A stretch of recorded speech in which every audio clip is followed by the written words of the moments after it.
"Mom, please. Not here. Not now." My daughter Ava was begging me, tears streaming down her face in the middle of her wedding reception. The groom, Alex Sterling, had gone completely pale, frozen at the head table like a statue. 200 guests stopped dancing. The music cut off. All eyes turned to us. I stood there holding a piece of paper in my trembling hands. My 7-year-old granddaughter Calantha was pressed against my side, her small body shaking with fear. My heart was pounding so hard I could barely breathe. But I knew I had to say it. I had to tell everyone what I'd discovered.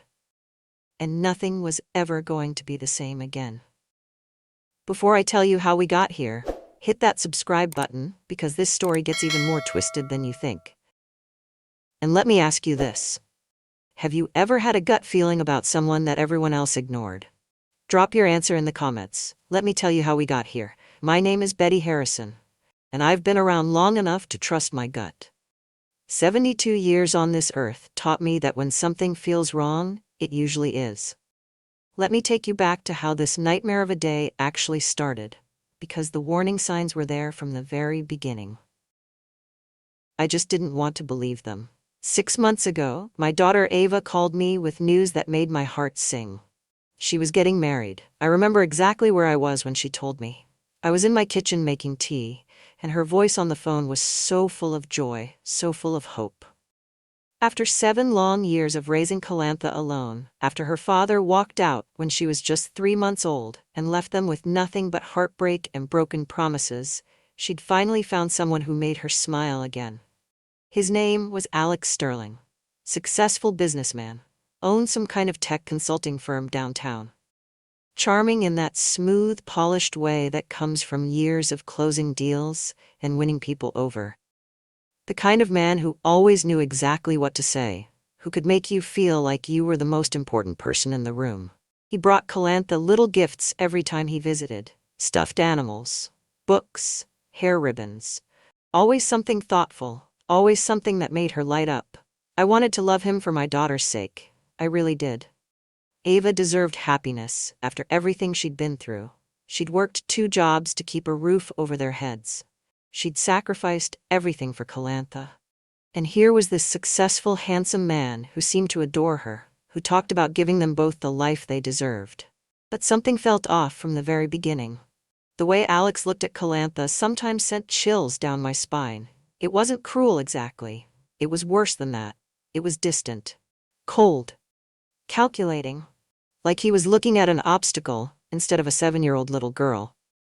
Like she was a problem he needed to solve, an equation he needed to balance. I'd catch him watching her with this expression I couldn't quite read, and every grandmother instinct I had would start screaming. And then there were the questions. The casual questions he'd ask at our family dinners. Questions that seemed innocent on the surface, but made my skin crawl. "So what exactly happens if she eats shrimp?" he'd ask, leaning back in his chair with a glass of wine, so relaxed, so conversational. "How fast does the reaction start? Is it really that serious? Does she carry medication everywhere? What if she's somewhere without her EpiPen?" The first time he asked, I thought he was just being a concerned soon-to-be stepfather. The second time I figured he was making sure he understood how to keep her safe. But the third time, something in my gut twisted. The questions were too specific. Too detailed. He asked about dosages, about reaction times, about how long it would take for her throat to close, about whether the EpiPen could fail. I started recording our family dinners on my phone after the third time he asked. I'd set my phone on the table, press record, and tell everyone it was for memories. To capture Calantha growing up. To preserve these precious family moments for when she was older. Everyone thought it was sweet, sentimental, old Grandma Betty with her phone recordings. But really, I wanted documentation. I wanted proof of whatever it was I was sensing. Call it grandmother's intuition. Call it paranoia. Call it the wisdom that comes from living long enough to recognize danger, even when it's wearing a nice suit and a charming smile. I just knew something wasn't right about Alex Sterling. Something beneath the surface, something dark. But Ava was so happy. She was absolutely radiant. She glowed whenever she talked about him. Her eyes sparkled. She laughed more than she had in years. She'd been through so much pain, so much struggle. Single motherhood at 21. Poverty. Judgment from people who thought she'd ruined her life. And she deserved happiness. She deserved a partner. She deserved someone who would love both her and her daughter. So I told myself I was being overprotective. I told myself I was just a paranoid old woman who couldn't let go, who couldn't accept that her daughter was starting a new chapter. Maybe Alex was just concerned about Calantha's safety. Maybe he was trying to be a good stepfather by thoroughly understanding her medical needs. Maybe I was seeing monsters where there were none. Maybe I was the problem. I even went to therapy about it. I talked to a counselor about whether I was being controlling, whether I was sabotaging Ava's happiness because I couldn't handle her moving on. The therapist suggested I was struggling with letting go, with accepting that Ava didn't need me as much anymore. I started to believe her. The wedding day arrived and I pushed all my doubts aside. I wore my best dress. I smiled. I helped Ava get ready that morning, fixing her veil, telling her how beautiful she looked. The ceremony was absolutely beautiful.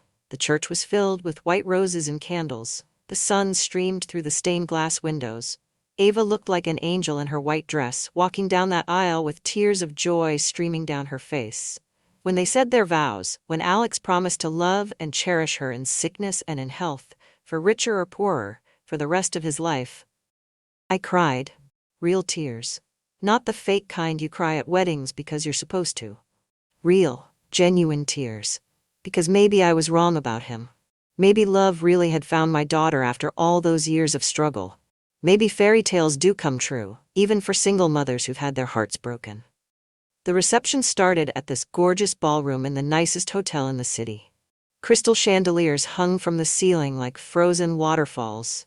The floors were polished marble that reflected the light. Champagne was flowing. A live band was playing. People were laughing and dancing and celebrating. It felt like a fairy tale. Like something out of a movie. I was seated at table 7 with Calantha. Just the two of us at first, away from the main family table where Ava and Alex sat with the wedding party. It was fine. I understood. Grandma and granddaughter at our own little table. Calantha looked absolutely adorable in her flower girl dress, all pink and white tulle, with a little crown of fresh flowers in her dark curly hair. She'd done such a good job during the ceremony, walking down that aisle so carefully, scattering rose petals. She was being so good during the reception, sitting quietly in her chair, her little legs swinging because they didn't quite reach the floor. She was picking at her kid's meal with a plastic fork. She'd always been a cautious eater because of her severe shrimp allergy. We discovered it when she was 2 years old. One tiny taste at a restaurant and her face had swelled up, her throat started closing. We'd rushed her to the emergency room. The doctor said, if we'd waited another 5 minutes, she might not have made it. Since then, we've been obsessively careful. One exposure to shrimp, and her throat closes up completely. She stops breathing. Her heart rate spikes. Her blood pressure drops. It can kill her in minutes without immediate medical intervention. She carried an EpiPen everywhere, but even with that, she'd need to get to a hospital fast. We'd informed the venue about her allergy, of course. I'd personally spoken to the catering manager, not once, not twice, but 3 times. I'd been very clear. Very specific. No shellfish anywhere near the children's meals. No cross-contamination in the kitchen. Separate prep areas. Clean utensils. They'd assured me they understood. They dealt with allergies all the time. They had protocols. They'd promised to be extremely careful. I watched Calantha push her pasta around on her plate, watched her nibble on a piece of bread, and I smiled. She looked up at me with those big brown eyes and grinned. The wedding was pretty, Grandma Betty, she said. Mama looked like a princess. She did, sweetheart, I agreed. She really did. Everything was going to be fine. This was a day of celebration. A day of new beginnings. A day when my daughter got her happy ending. I pushed down that nagging feeling in my gut. That voice that kept whispering that something was wrong. I told it to be quiet. I told myself to stop looking for problems where there weren't any. I had no idea that in less than an hour, I'd be standing in the middle of that beautiful ballroom with all those happy people holding a piece of paper that would destroy everything. I had no idea that I'd be accusing the groom of attempted murder in front of 200 shocked witnesses. I had no idea that my paranoia, my recordings, my refusal to ignore my instincts, was about to save my granddaughter's life. Calantha dropped her fork. It clattered against her plate and then fell to the floor, disappearing under the white tablecloth. I watched her climb down from her chair to retrieve it, her little face disappearing under the table. She was under there longer than necessary. I figured she was probably looking at all the table legs, being curious the way 7-year-olds are. But when she popped back up, her face was serious. Too serious for a child at a wedding. She held something in her small hand, clutched tight against her chest. "Grandma Betty," she whispered, leaning close to me, "I found something weird." She pressed a folded piece of paper into my palm. The moment I touched it, my fingers felt cold. I opened it slowly, and my entire body went numb. The handwriting was neat, deliberate, careful, and the words made my blood turn to ice. "Add shrimp to the child's serving." I read it once, twice, 3 times. My heart was pounding so hard I could hear it over the music, over the laughter, over everything. This wasn't a mistake. This wasn't some misplaced catering note that accidentally ended up under our table. Someone had taped this note here. Someone who knew exactly where Calantha would be sitting. Someone who knew about her deadly allergy. Someone who wanted my granddaughter dead. I looked down at Calantha's plate. The pasta looked completely normal. Innocent. But had they already done it? Was the shrimp already mixed into her food? Was I already too late? "Sweetheart," I kept my voice steady even though I was screaming inside. "Did you eat any of your dinner?" She shook her head and I swear my heart started beating again. "Just the bread, Grandma. The pasta smelled funny, so I didn't try it." Thank God. Thank God for a picky 7-year-old and her cautious nature. Thank God she trusted her instincts. I grabbed her plate and mine, pushed them both to the center of the table, far from her reach. My hands were shaking so badly I almost knocked over my water glass. Who would do this? Who at this wedding, surrounded by all these smiling, laughing people, wanted to hurt an innocent child? And then a darker thought crept into my mind like poison. What if this wasn't just about getting rid of Calantha? What if there was something more to this? Something bigger? I scanned the ballroom. Over 200 guests, smiling faces, dancing couples, people toasting with champagne. Somewhere in this crowd was a monster. Someone who had planned this. Someone who had waited for the perfect moment. I needed to be smart about this. Careful. If I accused the wrong person, they could destroy the evidence. They could disappear. And Calantha would still be in danger. A waiter passed by our table. Young guy with kind eyes, carrying a tray of champagne glasses. I reached out and stopped him, keeping my voice low and controlled. "Excuse me, did you deliver the meals to this table?" He nodded, looking a bit confused by the intensity in my voice. "Yes, ma'am, about 20 minutes ago. I'm Tyler, by the way." I showed him the note discreetly, keeping it low so no one else could see. I watched his face change. I watched confusion turn to shock, then horror. "Did you put shrimp in this child's pasta?" I asked. His eyes went wide. "No, absolutely not, ma'am. That meal was specially prepared, allergen-free. I double-checked the order myself before I brought it out." His voice dropped to a whisper. "But someone did approach me right before I brought the plates out." My throat tightened. Every muscle in my body tensed. "Oh, I need you to think very carefully, Tyler." "A woman," he said, and I could see he was getting paler by the second. "Dark hair, blue dress. She said she was family. Said there was a last-minute change to Table 7's order." He looked sick, like he might throw up right there. "She handed me a small container, said it was a special garnish the grandmother requested. She even showed me this exact note, said you'd signed off on it. I thought it was weird, but she seemed so official, and the note looked real, so I added it to the child's pasta.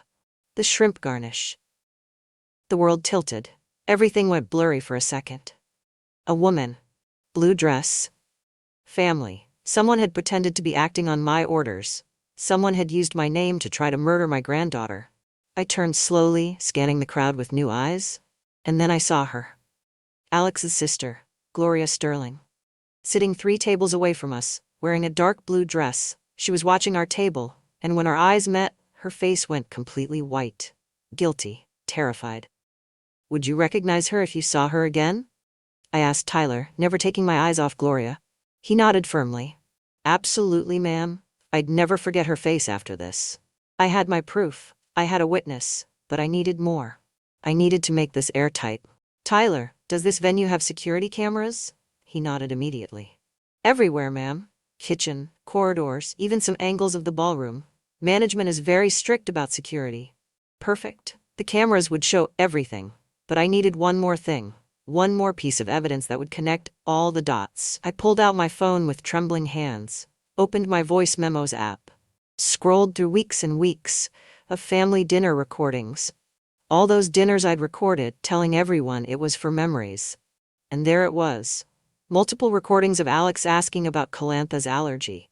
His voice was clear as day on every single one. How much shrimp would it take to cause a reaction? Does she carry an EpiPen everywhere she goes? What if she's somewhere without immediate medical help? How long does she have once the reaction starts? My hands were shaking so badly I almost dropped my phone. I pressed save, backed up the files to my cloud storage, made sure they were protected. This wasn't just attempted murder. This was premeditated, calculated, planned over weeks, maybe months, and I had proof. I had recordings. I had a witness. I had security cameras. If this story has you on the edge of your seat, make sure you're subscribed, because what happens next will blow your mind. And let me ask you, would you have trusted your gut instinct like I did? Or would you have dismissed it as paranoia? Let me know in the comments. Now it was time to confront the man who married my daughter just to kill her child. I stood up, my legs shaking so badly I thought I might collapse right there. I took Calantha's hand and squeezed it gently. Stay close to Grandma, sweetheart, I whispered. She nodded, her little face pale. She could sense something was very wrong. I made my way through the dancing couples, weaving between tables, my heart pounding in my chest. Tyler followed a few steps behind me, my witness. We were heading toward the head table, toward my daughter, toward the man she'd just married, toward the truth that was about to destroy everything. Ava saw me coming and smiled. That beautiful, happy bride smiled, but it faded the second she saw my face. Mom? What's wrong? You look pale. I held up the note. My hand was shaking so badly the paper rattled. Right there, in front of Alex, in front of all the bridesmaids and groomsmen, in front of everyone at that head table. Someone tried to poison Calantha. Mom, please, not here, not now. Alex stood up slowly and his expression was so perfectly concerned it made my skin crawl. Too concerned. Too controlled. Betty, that's a very serious accusation. Are you feeling all right? Maybe you should sit down. I ignored him completely and faced my daughter. I said someone tried to poison Calantha. The table went completely silent. The conversation stopped mid-sentence. Ava's face drained of all color. What are you talking about? I looked directly at my daughter and explained everything. The note taped under our table. The shrimp that had been added to Calantha's meal. The waiter who'd been approached by a woman in a blue dress claiming to act on my behalf. Someone at this wedding knew about Calantha's allergy and used it to try to kill her. That's insane, Alex said, and his voice was so steady, so reasonable. Betty, this has to be some kind of terrible mistake, a miscommunication with the catering staff. These things happen at big events. It wasn't a mistake. I turned to face him directly, looked him right in the eyes. Because I have recordings of you, Alex, weeks and weeks of you asking very specific questions about Calantha's allergy. What happens when she eats shrimp, how fast the reaction starts, how serious it is. I held up my phone. Every family dinner for the past 2 months. Your voice, your questions, all of it. And they're all backed up to the cloud, so don't even think about trying to delete them. Alex's face changed. The mask cracked. Just for a second, I saw something dark and ugly underneath. You've been recording us? That's illegal. That's an invasion of...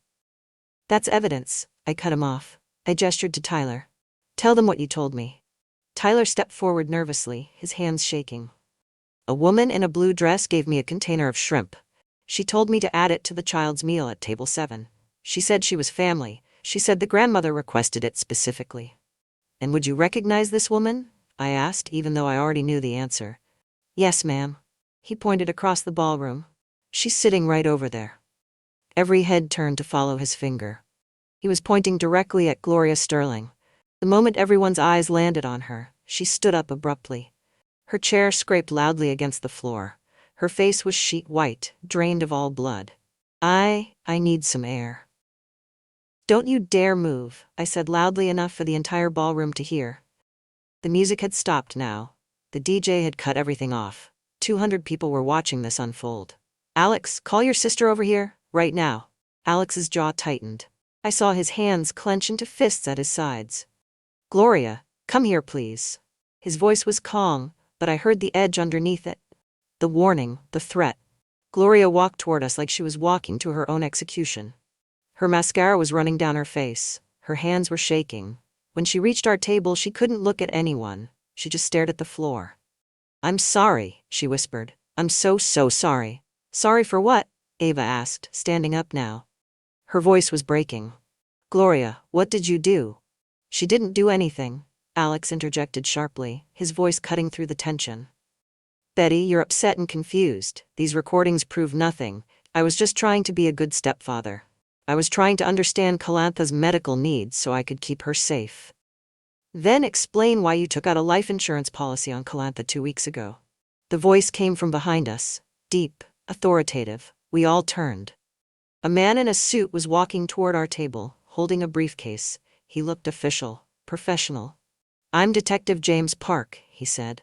I've been standing here for the past 5 minutes, listening to this conversation. And based on what I've heard, I think we need to have a serious talk about that insurance policy, Mr. Sterling. Alex went absolutely still, frozen. I don't know what you're talking about. Really? Detective Park opened his briefcase and pulled out a stack of documents. Because I have paperwork right here showing that you took out a $2 million life insurance policy on Calantha Hayes just 2 weeks ago. You're listed as the sole beneficiary. The signature on the forms appears to be Ava's, but I'm betting forensics will prove it's a forgery. The ballroom erupted. Gasps. Shouts. Someone screamed. Ava staggered backward like she'd been physically hit. Her face was as white as her wedding dress. $2 million? On my daughter? Alex, what the hell is going on? He wasn't just trying to get rid of the obstacle, I said quietly, and suddenly everything made horrible, perfect sense. He was planning to profit from her death. Gloria broke completely. She crumpled to the floor, sobbing so hard her whole body shook. He promised me money. I'm drowning in debt, over $300,000, and he promised me $200,000 if I helped him. He said it would be quick. That Calantha would just have an allergic reaction. That it would look like a tragic accident, and once she was gone, Ava would get the insurance money and we'd all be taken care of. She looked up at Alex, and her face was twisted with fury and tears. You said it would be easy. You said it was the only way out for both of us. You manipulated me. Shut up, Gloria. Alex's voice was ice now. All the charm was gone, all the pretense stripped away. You stupid, weak. No, Gloria shouted back, scrambling to her feet. I'm done protecting you. He told me Ava was wealthy, that she had a trust fund her mother set up. He said once the kid was out of the way and he had control of Ava's money and the insurance payout, he'd give me my cut. He said Calantha was the only thing standing between all of us and financial freedom. He made it sound so simple, so necessary. The words hung in the air like poison. Ava made a sound like a wounded animal, raw, broken. You married me for money? You wanted to kill my baby for money? Alex looked at his sister with pure, undiluted hatred, then at me. Then at Detective Park. Then at the crowd of 200 witnesses, all staring at him. I saw him calculating behind his eyes, weighing his options, realizing he had none. And then he ran. Just bolted toward the exit like the coward he was. His expensive wedding shoes slipped on the polished floor. People screamed and scattered out of his way. But Detective Park had come prepared. 2 uniformed police officers were blocking the doors. Alex tried to push past them. Actually shoved one of them hard, but they grabbed him. One on each arm. The handcuffs clicked into place with a sound that echoed through the silent ballroom. Let me go. Alex was screaming now, all composure gone. This is entrapment. That recording is illegal. The insurance policy is legitimate. You have nothing on me, nothing. We have enough, Detective Park said calmly, walking over to where the officers held Alex. And I'm betting the security cameras in this venue will show us even more. Alex Sterling, you're under arrest for attempted murder and insurance fraud. Hit that subscribe button right now because you need to hear how this story ends. And let me ask you this. Do you think Gloria deserves sympathy for being manipulated? Or is she just as guilty as Alex? Drop your thoughts in the comments.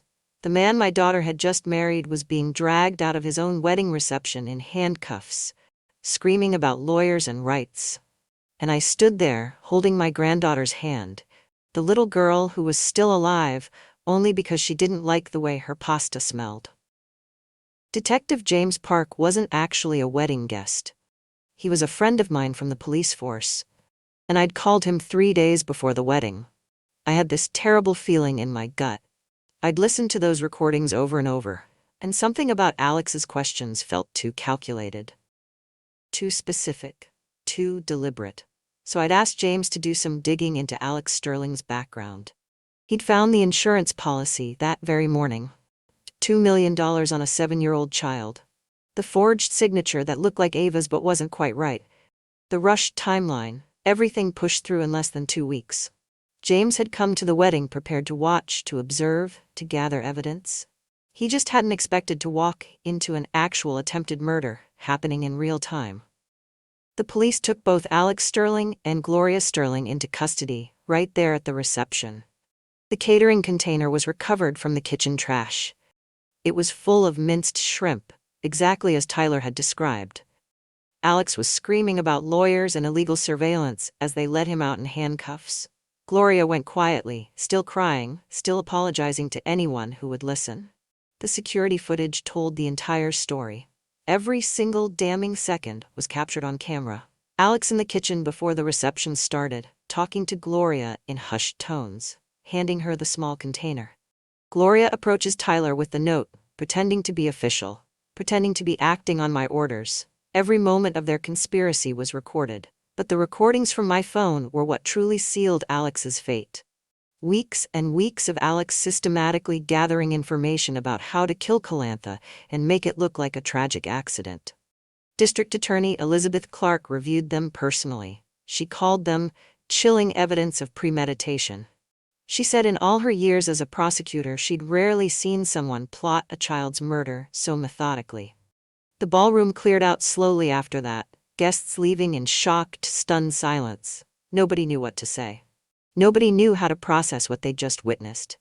The wedding that should have been a celebration of love had become a crime scene. Yellow tape. Police officers. Evidence bags. I found Ava in a back room, still wearing her wedding dress. She was just sitting there, staring at nothing. Empty. Broken. Calantha was with the paramedics being checked over, even though she hadn't eaten the poisoned food. They wanted to make absolutely sure she was okay. He was going to kill her for money, Ava whispered when I sat down beside her. He was going to take my baby from me and profit from it. And I almost married him. I did marry him. I held her while she cried. There were no words that could make it better. No comfort I could offer would erase what had happened. The annulment paperwork was filed within 48 hours. The marriage was legally erased, wiped away like it had never happened. The investigation revealed even more horrors. Alex had been researching Calantha's allergy for months, not just weeks. He'd calculated exactly how much shrimp would be lethal for a child her size.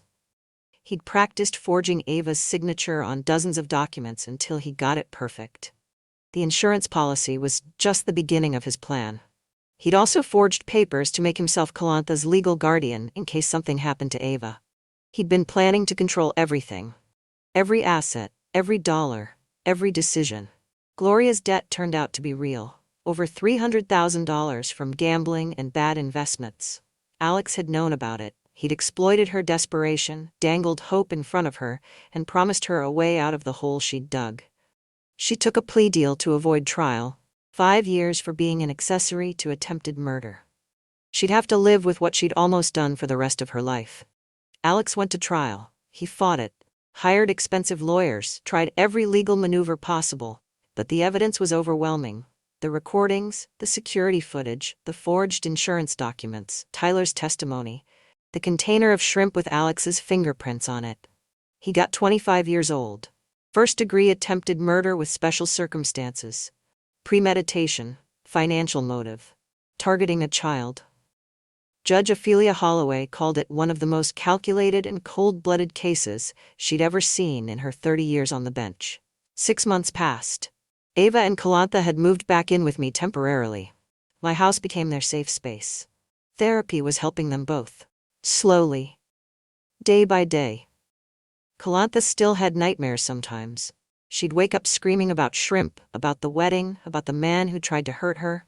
Ava was learning to trust again, learning to forgive herself for not seeing the signs, for not listening to her own mother's warnings. And then something completely unexpected happened. Something beautiful rose from all that darkness. My adopted son Lucky came home for Christmas. He'd been working overseas in Japan for 2 years. He hadn't met Ava since before the nightmare, hadn't been home when everything fell apart. They connected immediately over hot chocolate in my kitchen and old family stories. There was something gentle about the way they talked to each other, something healing. Lucky adored Kalantha from day one. He taught her to ride a bike in my driveway, read her bedtime stories in funny voices that made her laugh. He never once asked intrusive questions about her allergy. He just quietly made sure every meal was safe. He checked labels. He asked restaurants about ingredients. He protected her without making her feel fragile. 1 year after the worst day of her life, Ava got married again. This time the ceremony was small. Just close family in my backyard. No big ballroom. No hundreds of guests. Just the people who truly loved them. And when Lucky vowed to love both Ava and Kalantha, to protect them and cherish them, to be the father Kalantha deserved, I knew he meant every single word. There was no insurance policy this time. No hidden motives, no calculated plans, just genuine, honest, pure love. Kalantha was the flower girl again. She wore a yellow dress this time, sunny and bright. And this time her smile reached her eyes. This time, she wasn't afraid. Sometimes the worst moments in our lives lead us exactly where we need to be. That note under the table, the one that could have been Kalantha's death sentence, became her salvation. My paranoia, my secret recordings, my grandmother's gut instinct that something was wrong, they all saved my granddaughter's life. I still have that note. I kept it as evidence first, locked in a plastic bag for the trial. Now I keep it in a frame in my bedroom as a reminder. Evil exists in this world. It hides behind charming smiles and wedding vows and promises of forever. It calculates and plans and waits for the perfect moment to strike. But protection exists too. A grandmother's intuition exists. And so does the fierce, unshakable love that makes you trust your instincts even when everyone around you thinks you're being paranoid or overprotective or crazy. If you made it to the end of this story, please hit that subscribe button. Share this video with someone who needs to hear it. And let me ask you this. Have you ever ignored your gut instinct about someone and later regretted it? Tell me your story in the comments below. Trust your gut, always. Document everything when something feels wrong. Take photos, make recordings, keep evidence, and never ever ignore the warning signs, no matter how much you want to believe the fairy tale is real, no matter how happy someone seems, no matter how much you want to trust, because sometimes the fairy tale is actually a nightmare wearing a beautiful mask. And the only thing standing between your loved ones and absolute disaster is your willingness to see the truth, no matter how ugly it is. Your willingness to be the one who asks the hard questions. Your willingness to be called paranoid if it means keeping the people you love safe. Kalantha is 10 years old now. She's happy, she's safe. She has a father who truly loves her, and she's alive because I listened to that voice inside me that said something was wrong. If you enjoyed this story, like, subscribe, and share with others so they can learn too. See you in our next video.